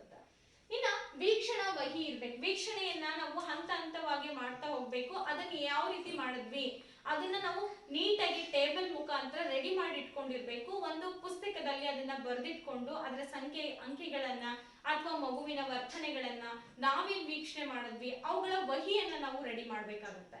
ನೆಕ್ಸ್ಟ್ ತರಬೇತಿ. ಇದಕ್ಕೆ ಮುಖ್ಯವಾಗಿ ನಮಗೆ ಬೇಕಾಗಿರೋಂಥದ್ದು ಇನ್ನೊಂದು ಏನಪ್ಪಾ ಅಂತಂದ್ರೆ ತರಬೇತಿಯ ಅವಶ್ಯಕತೆ ತುಂಬಾ ಇದೆ. ಒಂದು ವೇಳೆ ತರಬೇತಿಯನ್ನ ನೀಡಿಲ್ಲ ಅಂತಂದ್ರೆ ವಿಥೌಟ್ ಟ್ರೈನಿಂಗ್ ಅಲ್ಲಿ ಆ ಒಂದು ವೀಕ್ಷಣಾ ವಿಧಾನವನ್ನ ನಾವು ಸಕ್ಸಸ್ಫುಲ್ ಆಗಿ ಬೆಳೆಸ್ಕೊಳ್ಳಿಕ್ಕೆ ಆಗಲ್ಲ. ನೆಕ್ಸ್ಟ್ ಐದನೇದು ನಿಖರತೆ ಇರ್ಬೇಕು. ಈ ನಿಖರತೆ ಅಂತಕ್ಕಂಥದ್ದು ಒಂದು ಅಕ್ಯುರೇಟ್ ಆಗಿರ್ಬೇಕು. ಅಕ್ಯುರೇಟ್ ಇಲ್ಲ ಅಂತಂದ್ರೆ ನಾವು ಅದನ್ನ ಮಾಡಕ್ ಹೋಗ್ಬಾರ್ದು. ಈ ವರ್ತನೆಗಳ ಬಗ್ಗೆ ಅಧ್ಯಯನ ಮಾಡ್ತಾ ಇದೀವಿ ನಿಖರತೆ ಬಹಳಷ್ಟು ಮುಖ್ಯವಾದಂತಹ ಒಂದು ಪಾತ್ರವನ್ನ ನಿರ್ವಹಿಸುತ್ತೆ. ಓಕೆ, ಇದಿಷ್ಟೇನಪ್ಪಾ ಅಂತಂದ್ರೆ ವೀಕ್ಷಣೆ ವಿಧಾನದ ಬಗ್ಗೆ ಕಂಪ್ಲೀಟ್ ಆಗಿ ನಾವು ಮಾಹಿತಿಯನ್ನ ತಿಳ್ಕೊಂಡ್ವಿ. ಇನ್ನು ನೆಕ್ಸ್ಟ್ ಪ್ರಾಯೋಗಿಕ ವಿಧಾನ ಅಥವಾ ಎಕ್ಸ್ಪೆರಿಮೆಂಟೇಶನ್ ಅಂತೇಳಿ ಹೇಳ್ತೀವಿ. ಹಾಗಾದ್ರೆ ಎಕ್ಸ್ಪೆರಿಮೆಂಟೇಶನ್ ಅನ್ನ ಹೇಗೆ ಕೈಗೊಳ್ತೀವಿ ನಾವು ನೋಡಿ. ಪ್ರಾಯೋಗಿಕ ವಿಧಾನ ಮಾನವನ ವರ್ತನೆಯನ್ನ ವಸ್ತುನಿಷ್ಠವಾಗಿ ಮತ್ತು ವೈಜ್ಞಾನಿಕವಾಗಿ ಅಧ್ಯಯನ ಮಾಡುತ್ತೆ. ಈ ಒಂದು ಪ್ರಾಯೋಗಿಕ ವಿಧಾನ ಎಕ್ಸ್ಪೆರಿಮೆಂಟೇಶನ್ ಅಂತಕ್ಕಂಥ ಒಂದು ಮೆಥಡ್ ಏನ್ ಮಾಡುತ್ತಪ್ಪ ಅಂದ್ರೆ ಮಾನವನ ವರ್ತನೆಯನ್ನ ಅಂದ್ರೆ ಮನುಷ್ಯನ ಒಂದು ಬಿಹೇವಿಯರ್ ಅನ್ನ ವಸ್ತುನಿಷ್ಠವಾಗಿಯೂ ಹಾಗೇನೆ ವೈಜ್ಞಾನಿಕವಾಗಿಯೂ ಕೂಡ ಅಧ್ಯಯನ ಮಾಡ್ತಕ್ಕಂಥ ಒಂದು ಪದ್ಧತಿ. ಜೊತೆಗೆ ವರ್ತನವಾದಿಗಳ ಒಂದು ಮಹತ್ತರವಾದಂತಹ ಕೊಡುಗೆ ಅಂತಾನೆ ಇದನ್ನ ನಾವು ಹೇಳ್ತಾ ಇದ್ದೀವಿ. ಸೊ ಅದೇ ಪ್ರಾಯೋಗಿಕ ವಿಧಾನ. ಇನ್ನ ವಿಲ್ ಎಲ್ ವೂಂಟ್ ಇವ್ರು ಏನ್ ಮಾಡ್ತಾರೆ ಅಂತಂದ್ರೆ ಜರ್ಮನ್ ಮನಃಶಾಸ್ತ್ರಜ್ಞರು. ಇವರು 1879ರಲ್ಲಿ ಜರ್ಮನಿಯ ಲೆಪ್ಸಿಗ್ ಅಂತ ಒಂದು ಪ್ರದೇಶ ಇದೆ. ಆ ಪ್ರದೇಶದಲ್ಲಿ ಮೊಟ್ಟ ಮೊದಲ ಮನೋವಿಜ್ಞಾನಿ ಪ್ರಯೋಗಶಾಲೆಯನ್ನ ತೆರೆದು ಪ್ರಾಯೋಗಿಕ ವಿಧಾನಕ್ಕೆ ಅನುವನ್ನ ಮಾಡಿಕೊಟ್ಟಂತವರು ವಿಲ್ ಎಲ್ ವೂಂಟ್. ಇವರು ಪ್ರಾಯೋಗಿಕ ವಿಧಾನದ ಒಂದು ಕರ್ತರು ಅಂತೇಳಿ ಹೇಳ್ತಾ ಇದ್ದೀವಿ. ಸೊ ಇವರು ಲಿಪ್ಜಿಗ್ ನಲ್ಲಿ ಪ್ರಪ್ರಥಮ ಒಂದು ಏನ್ ಮಾಡ್ತಾರೆ ಅಂತಂದ್ರೆ ಮನೋವೈಜ್ಞಾನಿಕ ಒಂದು ಪ್ರಯೋಗಶಾಲೆಯನ್ನ ತೆರೆಯೋದ್ರ ಮುಖಾಂತರ ಅದರ ಒಂದು ಪರೀಕ್ಷೆಯನ್ನ ಪ್ರಾಯೋಗಿಕ ವಿಧಾನವನ್ನ ಅಲ್ಲಿ ಮೊದಲು ಅಳವಡಿಸ್ಕೊಳ್ತಾರೆ. ವಿಲ್ ಎಲ್ ವೂಂಟ್ ಒಬ್ರು ಜರ್ಮನ್ ಮನೋವಿಜ್ಞಾನಿಗಳು. ಓಕೆ, ಇದು ನೆನ್ಪಿಟ್ಕೊಡ್ರಿ ಯಾರ್ಯಾರು ಯಾವ ವಿಧಾನವನ್ನ ಕಂಡುಹಿಡಿತಾರೆ ಅಥವಾ ಪ್ರತಿಪಾದನೆ ಮಾಡ್ತಾರೆ ಅಂತ. ಸೊ ವೀಕ್ಷಣಾ ವಿಧಾನವನ್ನ ಟಿ.ಬಿ. ಟಿಶ್ನರ್ ಮಾಡ್ತಾರೆ. ಇನ್ನ ಪ್ರಾಯೋಗಿಕ ವಿಧಾನವನ್ನ ನಿಮ್ಗೆಲ್ಲ ಗೊತ್ತಿರ್ಬೋದು ವಿಲ್ ಎಲ್ ವೂಂಟ್ ಅವರು ಮಾಡ್ತಾರೆ. ನೆಕ್ಸ್ಟ್ ಇನ್ನ ಇದ್ರ ಬಗ್ಗೆ ಸ್ವಲ್ಪ ಡೀಪ್ ಆಗಿ ತಿಳ್ಕೊಳ್ಳೋಣ. ಪ್ರಾಯೋಗಿಕ ವಿಧಾನ ಅಂತಂದ್ರೆ ಏನು? ಪ್ರಾಯೋಗಿಕವಾಗಿ ಪ್ರಯೋಗದ ವಿಧಾನವನ್ನ ಬಳಸ್ಕೊಂಡು ಒಂದು ಪರೀಕ್ಷೆಗೆ ಒಳಪಡಿಸ್ತಕ್ಕಂಥದ್ದೇ ಪ್ರಾಯೋಗಿಕ ವಿಧಾನ. ನೋಡಿ, ಅಧ್ಯಯನ ಮಾಡಬಹುದಾದಂತೆ ಕೆಲವು ಉದಾಹರಣೆಗಳು. ಈ ಪ್ರಯೋಗದ ವಿಧಾನದಲ್ಲಿ ಅಥವಾ ಪ್ರಾಯೋಗಿಕ ವಿಧಾನದಲ್ಲಿ ನಾವು ಯಾವೆಲ್ಲ ವಿಷಯಗಳನ್ನ ಅಧ್ಯಯನ ಮಾಡಬಹುದು, ಏತಕ್ಕೋಸ್ಕರ ನಾವು ಇದನ್ನ ಬಳಕೆ ಮಾಡ್ತೀವಿ ನೋಡಿ. ಸಾಧನೆಯ ಮೇಲೆ ಅವಧಾನ ವಿಭಜನೆಯ ಪರಿಣಾಮ, ಭಾಷಾ ಬೋಧನೆಯಲ್ಲಿ ಗ್ರಹಣ ಸಾಮರ್ಥ್ಯ ಹೆಚ್ಚಿಸುವಲ್ಲಿ ಮೌನ ವಾಚನದ ಪ್ರಭಾವ, ಕಲಿಕೆಯ ಮೇಲೆ ವಿರಾಮ ಅವಧಿಗಳ ಪರಿಣಾಮ, ವಿದ್ಯಾರ್ಥಿಗಳ ಶೈಕ್ಷಣಿಕ ಸಾಧನೆಯ ಮೇಲೆ ವ್ಯಾಸಂಗದ ಕೌಶಲ್ಯಗಳ ಒಂದು ಪ್ರಭಾವ. ಅಂದ್ರೆ ಸಾಧನೆ ಮೇಲೆ ನಮಗೆ ಬೇಕಾಗಿರ್ತಕ್ಕಂಥದ್ದು ಮುಖ್ಯವಾಗಿ ಅಟೆನ್ಷನ್ ಅಥವಾ ಅವಧಾನ ವಿಭಜನೆಯ ಒಂದು ಪರಿಣಾಮ. ಇದನ್ನು ಕೂಡ ನಾವು ಪ್ರಾಯೋಗಿಕ ಒಂದು ವಿಧಾನದಲ್ಲಿ ಕಂಡುಕೊಂಡಂತಹ ಒಂದು ಸತ್ಯವಾದಂತ ಮಾತು. ಇಲ್ಲಿ ಕೂಡ ಪ್ರಯತ್ನವನ್ನ ಮಾಡಿದ್ದಾರೆ. ಇನ್ನ ಭಾಷಾ ಬೋಧನೆ ಅಂತ ಬಂದಾಗ ಈ ಭಾಷಾ ಬೋಧನೆಯಲ್ಲಿ ಗ್ರಹಣ ಸಾಮರ್ಥ್ಯ ಈಗ ಗೊತ್ತಿದೆ ಅಲ್ವಾ, ಒಂದು ಅಕ್ವಿಸಿಷನ್ ಪವರ್ ಅನ್ನ ಆ ಸಾಮರ್ಥ್ಯವನ್ನ ಹೆಚ್ಚಿಸುವಲ್ಲಿ ಪ್ರಾಯೋಗಿಕ ವಿಧಾನ ಸಾಕಷ್ಟು ಒಂದು ರೀತಿಯಾದಂತಹ ಕೊಡುಗೆಯನ್ನು ಕೂಡ ಕೊಟ್ಟಿದೆ. ಇನ್ನು ಮೂರನೇದಾಗಿ ಕಲಿಕೆಯ ಮೇಲೆ ವಿರಾಮ ಅವಧಿಗಳ ಒಂದು ಉತ್ತಮವಾದಂತಹ ಬಳಕೆ. ಕಲಿಕೆ ಅಂತಕ್ಕಂಥದ್ದು ನಿರಂತರವಾಗಿರುತ್ತೆ, ಇಲ್ಲ ಅಂತ ಹೇಳಲ್ಲ. ಕಲಿಯಂತ ಸಂದರ್ಭದಲ್ಲಿ ಕೆಲವೊಂದ್ಸಲ ಬ್ರೇಕ್ ಅನ್ನ ಕೊಟ್ಟು ಕಲಿಸ್ತೀವಲ್ಲ, ಅದು ಕೂಡ ಪ್ರಾಯೋಗಿಕ ವಿಧಾನದಿಂದ ಕಂಡುಕೊಂಡಂತ ಒಂದು ಮೇನ್ ಪಾಯಿಂಟ್ ಅಂತ ಹೇಳಿ ಹೇಳ್ತೀವಿ. ಇನ್ನ ವಿದ್ಯಾರ್ಥಿಗಳ ಶೈಕ್ಷಣಿಕ ಸಾಧನೆಯ ಮೇಲೆ ವ್ಯಾಸಂಗ ಕೌಶಲ್ಯಗಳ ಪ್ರಭಾವವು ಕೂಡ ಈ ಒಂದು ಪ್ರಾಯೋಗಿಕ ವಿಧಾನದ ಮುಖಾಂತರ ನಮಗೆ ತಿಳಿ ಬಂದಿರುವಂತದ್ದು. ಗೊತ್ತಾಯ್ತಾ? ಅಂದ್ರೆ ಪ್ರಾಯೋಗಿಕ ವಿಧಾನ ಸಾಕಷ್ಟು ಒಂದು ರೀತಿಯಲ್ಲಿ ನಮಗೆ ಬಳಕೆಯನ್ನ ನಾವು ಮಾಡ್ತಾ ಇದ್ದೀವಿ. ಹಾಗಾದ್ರೆ ಈ ಪ್ರಾಯೋಗಿಕ ವಿಧಾನದ ಹಂತಗಳು ಯಾವ್ಯಾವು? ಪ್ರಾಯೋಗಿಕ ವಿಧಾನವನ್ನ ನಾವು ಯಾವೆಲ್ಲ ಹಂತಗಳ ಮುಖಾಂತರ ಬಳಕೆ ಮಾಡ್ತೀವಿ? ಮೊದಲನೇದು ಸಮಸ್ಯೆಯ ಆಯ್ಕೆ ಮತ್ತು ಸ್ಪಷ್ಟವಾದಂತಹ ನಿರೂಪಣೆ. ಅಂದ್ರೆ ಯಾವುದೇ ಹಂತವನ್ನ ತಗೊಂಡ್ರೆ ನೀವು ಸಮಸ್ಯೆಯನ್ನ ಆಯ್ಕೆ ಮಾಡ್ಕೊಳ್ಬೇಕಾಗತ್ತೆ. ಸೊ ಸಮಸ್ಯೆ ಪರಿಹಾರ ಪದ್ಧತಿ ಆಗಿರ್ಬೋದು, ಕ್ರಿಯಾ ಸಂಶೋಧನೆ ಆಗಿರ್ಬೋದು, ಅಥವಾ ಇನ್ನಿತರ ಯಾವುದೇ ಒಂದು ವಿಧಾನಗಳನ್ನ ನಾವು ತೆಗೆದುಕೊಂಡಾಗ ಅಲ್ಲಿ ಸಮಸ್ಯೆಯನ್ನ ನಾವು ಆಯ್ಕೆ ಮಾಡ್ಕೊಳ್ಬೇಕು. ಯಾವ ಸಮಸ್ಯೆ ಇದೆ ಆ ಸಮಸ್ಯೆಗೆ ನಾವು ತಕ್ಕಂತಹ ಒಂದು ಸ್ಪಷ್ಟವಾದಂತಹ ವಿವರಣೆಯನ್ನ ಕೊಡ್ಬೇಕು. ಆ ವಿವರಣೆಯನ್ನ ಕೊಟ್ಟ ನಂತರ ಪ್ರಯೋಗಕ್ಕೊಳಪಡುವವರ ಆಯ್ಕೆ. ಸೊ ಈ ಪ್ರಯೋಗಕ್ಕೆ ನಾವು ಯಾರನ್ನ ಒಳಪಡಿಸ್ತೀವಲ್ಲ ಅವರನ್ನ ಆಯ್ಕೆ ಮಾಡ್ಕೊಳ್ಬೇಕು. ಪ್ರಯೋಗಕ್ಕೆ ಒಳಪಡ್ತಕ್ಕಂತ ಅಭ್ಯರ್ಥಿಗಳ ಒಂದು ಆಯ್ಕೆಯನ್ನ ಮಾಡ್ಕೊಳ್ಬೇಕು. ನಂತರ ಲಭ್ಯವಿರುವ ಮಾಹಿತಿ ಮತ್ತು ಹಿಂದಿನ ಅನುಭವಗಳ ಆಧಾರದ ಮೇಲೆ ನಾವು ಅದನ್ನ ಈ ಒಂದು ಪ್ರಾಕಲ್ಪನೆಗಳನ್ನ ರೂಪಿಸ್ಕೊಳ್ಬೇಕಾಗುತ್ತೆ. ಸೊ ಹೇಗೆ ಅಂತಂದ್ರೆ ನೋಡಿ, ಈಗ ಲಭ್ಯವಿರುವ ಮಾಹಿತಿ ಆ ಸಮಸ್ಯೆಗೆ ಬೇಕಾಗಿರ್ತಕ್ಕಂಥ ಅಥವಾ ನಾವು ಹುಡುಕಿ ತಂದಂತಹ ಮಾಹಿತಿಗಳ ಜೊತೆಗೆ ಹಿಂದಿನ ಅನುಭವಗಳ ಮಾಹಿತಿಯನ್ನು ಕೂಡ ಕಲೆ ಹಾಕಿ ನಾವು ಪ್ರಾಕಲ್ಪನೆಗಳನ್ನ ರಚನೆ ಮಾಡಬೇಕು. ಯಾವಾಗ್ಲೂ ಕೂಡ ಕ್ರಿಯಾ ಪ್ರಾಕಲ್ಪನೆಗಳೇನಿರ್ತಾವಲ್ಲ ಸಮಸ್ಯೆಯನ್ನ ದೂರ ಮಾಡ್ಲಿಕ್ಕೆ ಸಹಾಯವನ್ನ ಮಾಡ್ತವೆ. ಪರಿಕಲ್ಪನೆಗಳನ್ನ ನಾವಲ್ಲಿ ರಚನೆ ಮಾಡ್ಕೊಳ್ಬೇಕಾಗುತ್ತೆ. ಈ ಹೈಪೋಥೆಸಿಸ್ಗಳು ಬಹಳಷ್ಟು ಹೆಲ್ಪ್ ಅನ್ನ ಮಾಡ್ತಾವ, ಅವನ್ನ ಮಾಡ್ಕೊಳ್ಬೇಕು. ಸೊ ಅನಂತರ ನಾಲ್ಕನೇದಾಗಿ ಪ್ರಯೋಗಕ್ಕೆ ಅಗತ್ಯವಾದ ಸಾಧನೆಗಳ ಆಯ್ಕೆಯನ್ನ ಮಾಡ್ಕೊಳ್ಬೇಕು. ರೂಪಿಸಿಕೊಳ್ಳುವಿಕೆ ಅಂತೇಳಿ ಕರಿತೀವಿ. ಅಂದ್ರೆ ಪ್ರಯೋಗಕ್ಕೆ ನಾವು ಒಳಪಡಿಸ್ತೀವಲ್ಲ, ಪ್ರಯೋಗಕ್ಕೆ ಒಳಪಡಿಸಿದಾಗ ನಮ್ಗೆ ಪರಿಕಲ್ಪನೆಗಳನ್ನ ರಚನೆ ಮಾಡಿದ್ವಿ, ಸಮಸ್ಯೆಯನ್ನ ಆಯ್ಕೆ ಮಾಡ್ಕೊಂಡ್ವಿ, ಅದರ ವಿಶ್ಲೇಷಣೆಯನ್ನ ಕೊಟ್ವಿ, ಆ ಸಮಸ್ಯೆಗೆ ಒಳಪಟ್ಟಂತ ವ್ಯಕ್ತಿಯನ್ನು ಕೂಡ ಆಯ್ಕೆ ಮಾಡ್ಕೊಂಡ್ವಿ. ಅದೆಲ್ಲ ಆದ ನಂತರ ಪ್ರಯೋಗಕ್ಕೆ ಅಗತ್ಯವಾದಂತ ಸಾಧನೆಗಳು ಬೇಕಾನೆ. ಪ್ರಯೋಗಕ್ಕೆ ನಾವು ಬೇಕಾದಷ್ಟು ಸಾಧನೆಗಳನ್ನ ಬಳಕೆ ಮಾಡ್ಕೊಳ್ತೀವಿ. ಈ ಅಂತರವಲೋಕನ ವಿಧಾಂತರ ಅಲ್ಲ ಇದು, ಅಲ್ಲಿ ಮಿತವ್ಯಯ ಅಂತ ಹೇಳಿ ಹೇಳಿದ್ವಿ, ಅಲ್ಲಿ ಯಾವುದೇ ಖರ್ಚಿಲ್ಲ. ಆದರೆ ಇಲ್ಲಿ ಸಾಧನೆಗಳ ಒಂದು ಪರಿಕರಗಳು ಬೇಕಾಗುತ್ತೆ. ಇನ್ನು ಪ್ರಯೋಗವನ್ನ ಮಾಡುವ ಮೂಲಕ ಮಾಹಿತಿಯ ಸಂಗ್ರಹಣೆ. ಪ್ರಯೋಗವನ್ನ ರನ್ನಿಂಗ್ ಇದ್ದಾಗಲೇ ನಾವು ಮಾಹಿತಿಗಳನ್ನ ಏನ್ ಮಾಡ್ತಾ ಇದೀವಿ ಅಂತಂದ್ರೆ ಕಲೆಕ್ಷನ್ ಮಾಡ್ಕೊಳ್ಬೇಕಾಗುತ್ತೆ. ಇನ್ನು ದತ್ತಾಂಶಗಳ ವಿಶ್ಲೇಷಣೆ, ಏನಲ್ಲಿ ಡಾಟಾ ಇರುತ್ತಲ್ಲ ಆ ಡಾಟಾಗಳ ಒಂದು ಅನಾಲಿಸಿಸ್ ಮಾಡ್ತಾ ಹೋಗ್ಬೇಕು ನಾವು. ಇನ್ನ ಪ್ರಾಕಲ್ಪನೆಗಳನ್ನ ಪರೀಕ್ಷೆ ಮಾಡೋದು, ನಾವು ರಚಿಸಿಕೊಂಡಂತಹ ಪ್ರಾಕಲ್ಪನೆಗಳು ಕಾನ್ಸೆಪ್ಟ್ಸ್ ಏನಿದೆ ಅಲ್ಲ ಅವುಗಳನ್ನ ನಾವು ಪರೀಕ್ಷೆಗೆ ಒಳಪಡಿಸಬೇಕಾಗುತ್ತೆ. ಇನ್ನ ಮಾಹಿತಿ ಆಧರಿಸಿ ಕೊನೆಯದಾಗಿ ನಾವು ತೀರ್ಮಾನವನ್ನ ಕೈಗೊಳ್ಳಬೇಕು. ಇಷ್ಟು ಹಂತಗಳ ಮೂಲಕ ನಾವ್ ಏನ್ ಮಾಡ್ಬೇಕಪ್ಪ ಅಂದ್ರೆ ಪ್ರಾಯೋಗಿಕ ವಿಧಾನವನ್ನ ಮಗುವಿನ ಮೇಲೆ ಬಳಸಬೇಕು. ಮೊದಲ ಬಾರಿಗೆ ವಿಲ್ಹೆಲ್ಮ್ ವೂಂಟ್ ರವರು ಲಿಪ್ಜಿಗ್ ನಲ್ಲಿ ಅವರು ಈ ಒಂದು ಪ್ರಾಯೋಗಿಕ ಅಧ್ಯಯನ ಶಾಲೆಯಲ್ಲಿ ಪ್ರಯೋಗವನ್ನ ಕೈಗೊಳ್ತಾರೆ. ಗೊತ್ತಾಯ್ತಾ? ಸೊ ಇದಿಷ್ಟು ಅರ್ಥ ಆದ ನಂತರ ಇನ್ನು ಕೂಡ ಇಲ್ಲಿ ನಾವು ಕೆಲವೊಂದು ಅಂಶಗಳನ್ನ ಬಳಸ್ತಾ ಹೋಗ್ತೀವಿ. ಪ್ರಾಯೋಗಿಕ ವಿಧಾನದಲ್ಲಿ ಬಹಳಷ್ಟು ಇಂಪಾರ್ಟೆಂಟ್ ಮಾಹಿತಿ. ಶೈಕ್ಷಣಿಕ ಪ್ರಯೋಗಗಳು ಶಾಲಾ ಸನ್ನಿವೇಶದಿಂದ ಹೊರಗಡೆ ನಡೆಸುವಂತವುಗಳು. ಈ ಶೈಕ್ಷಣಿಕ ಪ್ರಯೋಗಗಳು ಏನಿದಾವಲ್ಲ ಶಾಲಾ ಒಳಗೆ ಅಥವಾ ಔಪಚಾರಿಕವಾಗಿ ನಡೆಸ್ತಕ್ಕಂಥವಲ್ಲ, ಇವು ಶಾಲೆಗಳಿಂದ ಹೊರಗೆ ನಾವು ಇವನ್ನ ನಡೆಸ್ತೀವಿ. ಹಾಗೆ ಇಲ್ಲಿ ಬಳಸ್ತಕ್ಕಂಥ ಎರಡು ಪ್ರಮುಖ ವಿನ್ಯಾಸಗಳು ಯಾವ್ಯಾವು ಅಂತಂದ್ರೆ, ಒಂದು ನಿಯಂತ್ರಿತ ಪರೀಕ್ಷಾ ವಿಧಾನ, ಇನ್ನೊಂದು ನಿಯಂತ್ರಿತ ಗುಂಪಿನ ವಿಧಾನ. ಈ ಎರಡೂ ಒಂದು ಏನ್ ಮಾಡ್ತೀವಿ ಅಂದ್ರೆ ವಿನ್ಯಾಸಗಳನ್ನ ಬಳಸಿಕೊಂಡು ಪ್ರಯೋಗಗಳನ್ನ ನಾವು ಮಾಡ್ತೇವೆ. ಇನ್ನ ಶಾಲಾ ಸನ್ನಿವೇಶಗಳಲ್ಲಿ ಅಥವಾ ತರಗತಿಗಳಲ್ಲಿ ಪ್ರಯೋಗವನ್ನ ನಡೆಸ್ತಕ್ಕಂಥ ಸಂದರ್ಭದಲ್ಲಿ ನಿಯಂತ್ರಿತ ಅಥವಾ ಅಸಂಗತ ಚರಾಂಶಗಳನ್ನ ನಾವೇನ್ ಮಾಡ್ತೀವಿ ನಿಯಂತ್ರಣದಲ್ಲಿಡಲಿಕ್ಕೆ ಹಲವಾರು ಪ್ರಾಯೋಗಿಕ ವಿನ್ಯಾಸಗಳನ್ನ ಬಳಸ್ತೀವಿ. ಅಂದ್ರೆ ಈಗ ನಾವು ಶಾಲಾ ಸನ್ನಿವೇಶಗಳಲ್ಲಿ ಒಂದು ವೇಳೆ ನಾವೇನಾದ್ರೂ ಅಥವಾ ತರಗತಿಗಳಲ್ಲಿ ಪ್ರಯೋಗ ನಡೆಸ್ತಕ್ಕಂಥ ಸಂದರ್ಭದಲ್ಲಿ ನಾವು ಕೆಲವೊಂದು ವಸ್ತುಗಳನ್ನ ಕೆಲವೊಂದು ವಿಷಯಗಳನ್ನ ನಿಯಂತ್ರಿಸಬೇಕಾಗತ್ತೆ. ಹಾಗಾದ್ರೆ ಆ ನಿಯಂತ್ರಿಸಲಿಕ್ಕೆ ಸಾಮಗ್ರಿಗಳು ಬೇಕಲ್ಲ, ಹಾಗಾದ್ರೆ ಆ ಸಾಮಗ್ರಿಗಳು ಯಾವ್ಯಾವಾಗಿರ್ತವೆ ಇಲ್ಲಿ ನೋಡಿ. ಅಸಂಗತ ಚರಾಂಶಗಳನ್ನ ನಿಯಂತ್ರಣದಲ್ಲಿ ಇಡ್ಲಿಕ್ಕೆ ಹಲವು ಪ್ರಾಯೋಗಿಕ ವಿನ್ಯಾಸಗಳನ್ನ ಬಳಸ್ತೀವಿ. ಆ ವಿನ್ಯಾಸಗಳಲ್ಲಿ ಈ ಎರಡೂ ಕೂಡ ಒಂದು ನಿಯಂತ್ರಿತ ಗುಂಪಿನ ವಿಧಾನ, ಮತ್ತೊಂದು ನಿಯಂತ್ರಿತ ಪರೀಕ್ಷಾ ವಿಧಾನ. ಓಕೆ, ಇವು ನಿಯಂತ್ರಣ ಮಾಡ್ಲಿಕ್ಕೋಸ್ಕರ. ಆಮೇಲೆ ಇಷ್ಟೆಲ್ಲ ತಿಳ್ಕೊಂಡ್ವಿ ಪ್ರಾಯೋಗಿಕ ಪದ್ಧತಿ ಬಗ್ಗೆ. ಇದರದ ಒಂದು ಮೆರಿಟ್ಸ್, ಈ ಒಂದು ಪದ್ಧತಿಯನ್ನ ಬೆಳೆಸೋದ್ರ ಮುಖಾಂತರ ಶಾಲೆಯಲ್ಲಿ ನಾವು ಹೇಗೆ ಉತ್ತಮ ವಾತಾವರಣವನ್ನ ಬೆಳೆಸಬಹುದು, ಏನೇನ್ ಪ್ರಯೋಜನ ಇದೆ ಇದರಿಂದ ನೋಡಿ. ಇದು ಶೈಕ್ಷಣಿಕ ಸಮಸ್ಯೆಗಳನ್ನ ಪರಿಹರಿಸಲಿಕ್ಕೆ ನಾವು ಬಳಸಬಹುದಾದಂತಹ ಒಂದು ಕ್ರಮಬದ್ಧವಾದಂತಹ ವೈಜ್ಞಾನಿಕ ವಿಧಾನ ಅಂತೇಳಿ ನಾವು ಇದನ್ನ ಕರಿತೇವೆ.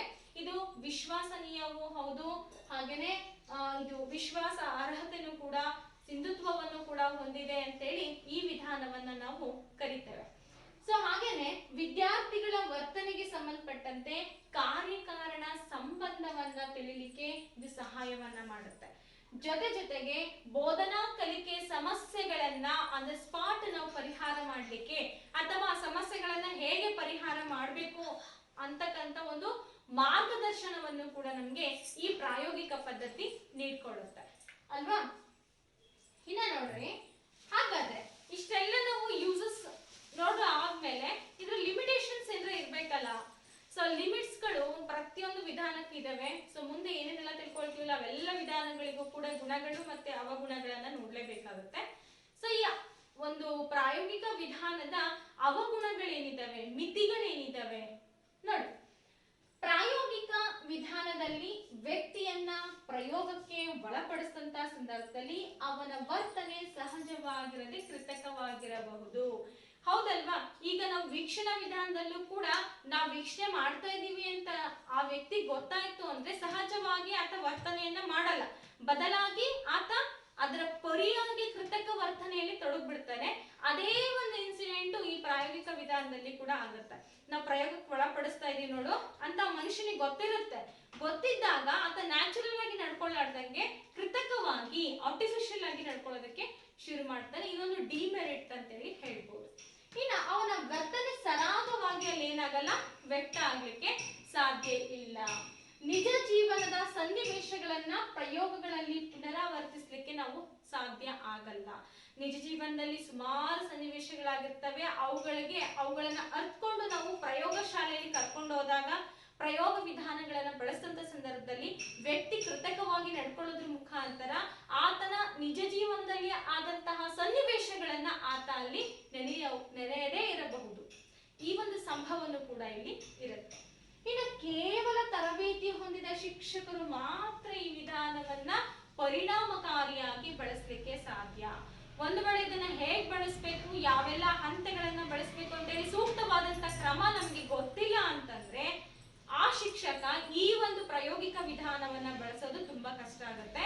ಪ್ರತಿಯೊಬ್ಬರಿಗೂ ಕೂಡ ಶಿಕ್ಷಕರಾದಂತವರಿಗೆ ಪ್ರಾಯೋಗಿಕ ವಿಧಾನದ ತರಬೇತಿ ಇದ್ದಾಗ ಈಸಿಯಾಗಿ ಆ ಒಂದು ಪದ್ಧತಿಯನ್ನ ತಮ್ಮ ಮಕ್ಕಳ ಮೇಲೆ ಪ್ರಯೋಗವನ್ನ ಮಾಡಬಹುದು. ಎಲ್ಲರಿಗೂ ಕೂಡ ಸಾಧ್ಯ ಆಗಲ್ಲ, ಕೆಲವೊಂದು ಶಿಕ್ಷಕರು ಮಾತ್ರ ಇದನ್ನ ಮಾಡಬಹುದು, ಅಂದ್ರೆ ಸೀಮಿತವಾಗಿದೆ. ಓಕೆ, ಸೊ ಇಷ್ಟು ಕಂಪ್ಲೀಟ್ ಆಯ್ತು. ಇಲ್ಲಿವರೆಗೂ ಕೂಡ ನಾವ್ ಏನ್ ಮಾಡಿದ್ವಿ ಅಂತಂದ್ರೆ ಶೈಕ್ಷಣಿಕ ವಿಜ್ಞಾನದಲ್ಲಿ ಬರ್ತಕ್ಕಂತ ಒಂದು ಶೈಕ್ಷಣಿಕ ವಿಧಾನಗಳ ಬಗ್ಗೆ ಅಧ್ಯಯನ ಮಾಡಿದ್ವಿ. ಅಂತರವಲೋಕನ, ವೀಕ್ಷಣೆ ಮತ್ತು ಪ್ರಾಯೋಗಿಕ ವಿಧಾನ.